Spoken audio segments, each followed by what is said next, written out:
How to delete liked songs on Spotify. To get started, first of all, open up the Spotify application on your phone. You will then be taken to the Spotify Explore page. Now, you need to go down to the bottom panel and tap on Your Library.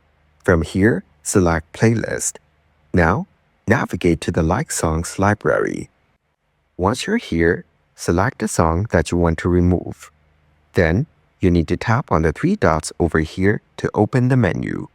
From the available options over here, choose the option Remove from this playlist. Then, tap on it. Let's look into another example. Tap on these three dots over here. A menu will appear in your screen like this. Select the option Remove from this playlist. There you go. You have successfully removed music from your liked songs. So here is how you can delete liked songs on Spotify.